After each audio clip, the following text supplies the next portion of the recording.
time, and thank you for the nice presentation. I was actually there, and I must say that I liked it very much. Thank you. But what bothers me is the topic, the term itself, system modeling. Yes. Because, when we, the student reporters, were assigned the job, everybody seems to be running away from it. People think it's too technical. Can you tell us something about system modeling? System modeling, I have myself did my PhD on building a model for pearl millet in India. So I've been, if I tell you how long I've been doing it, you'll work out how old I am. But I've been doing it for many years, 20 years. And so you have to become acquainted with this idea of computer modelling early in your career. And it is quite complex. You have to be mathematical, understand computer programming, understand the concepts of physiology and physics. But it is the future. You know how to use Facebook and all those modern ways of dealing with information communication technologies. Modelling is just part of that now. It's part of everyday life, and hopefully university students such as yourself and others will realise that and invest some time to understand. That is my hope. Yes, hopefully it will come through. System modelling, you've just made us understand what it all means. But system modelling and agricultural resilience as the topic of this year's Tropentag 2012 goes. If I am to explain modelling to a layman, I would just say predicting the future or predicting what it should be. Yeah. Is it possible to solve the agricultural problem with modelling? Modelling does provide you the opportunity to run through what-if scenarios. What happens if this circumstance occurs or that circumstance? It doesn't predict the future. That's impossible. But it can look at feasible or viable scenarios.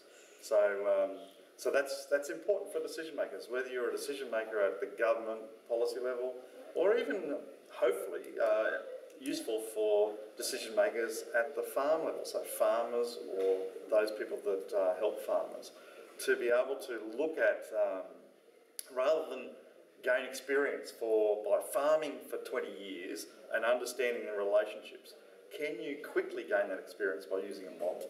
So that is the hope, that models are going to be good enough to be able to represent reality so that you or I or a farmer, whether they're in Africa or Australia, can ask questions about the consequences of different management decisions. Yes, you did just mention that using the modelling is very easier or time saving than trying to base on 20 years of farming experience. Yes. How feasible is modelling for a local farmer? Let's take my grandmother, for instance. Yes. If I go to her and say, this is what I've modeled, if you did that and that, you'll get this. Yes. How feasible do you think that is? Oh, Martha, that's a good question. In Australia, can I start there? Models are being used by farmers. It's a commercial agriculture. They realise that they've used modern technologies like GPS and auto steer on their tractors, that information communication technologies is part of today and the future.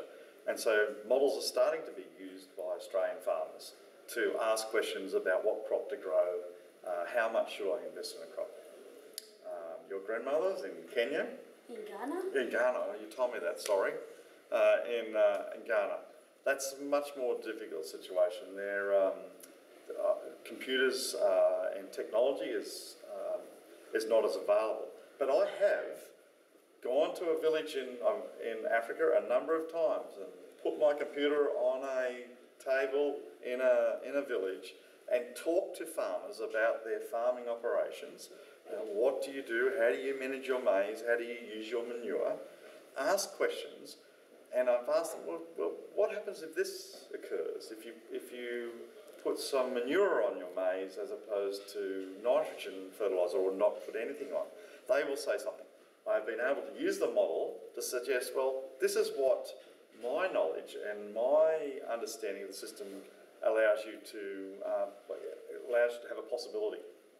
And each time I've done that, I've been able to have a conversation with those farmers based on what the model is providing. So I'm not saying it's directly relevant, but I think models are a tool that the research, extension, the support systems for smallholder farmers could use. So that's my belief. This morning you did talk about themes like potential yield gap and attainable yield gap, and all those things. If we are talking about yield gaps, is it, in my view, is it possible that farmers can achieve that? The gap can to close the gap. This gap. Well, I think the reality is when we look at the projections for future food demand as populations increase, the climate change and other pressures on agriculture, the reality is the gap between what can be achieved, what's achievable, and what farmers are achieving has to close. Otherwise, we're going to be short of food. There's no more land to bring into production, or very little land, and there's technologies on the horizon. Like in the past, the Green Revolution was driven by genetics and inputs like fertiliser.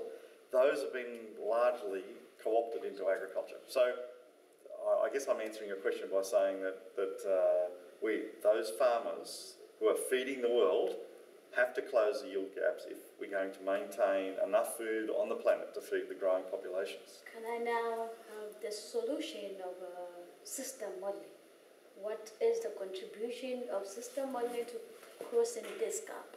Well, firstly, as I showed in my presentation, it identifies where the gaps might be, large in sub-Saharan Africa, quite small in places like Australia, and it allows then the investment, whether that's research or policy investment, to be different under different circumstances. In Australia, it's no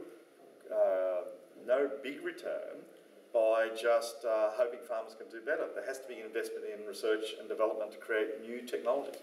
In sub-Saharan Africa, I think as most people know, it is about providing support, institutions and arrangements that allow farmers to perform better under the livelihood constraints they have. To end the interview, what do you see as the future of modelling? What can it do? Can it serve the world? No, computer modelling doesn't feed anybody. I think that the next revolution in agriculture will be about using information and knowledge. The past revolutions have been about technologies, whether they've been fertilisers or more recently genetic modification. The next generation and the next big steps are going to come from better using information. How do we... a farmer now can get information about what their soil resource is, what the future climate is for seasonal climate forecasting, what the likelihood of different investments are. That can be brought together by tools such as models. And so the next revolution in agriculture, I'd say, is going to be an information revolution, and that's what models can do. Thank you very much for your time. It's been a pleasure. Thank you.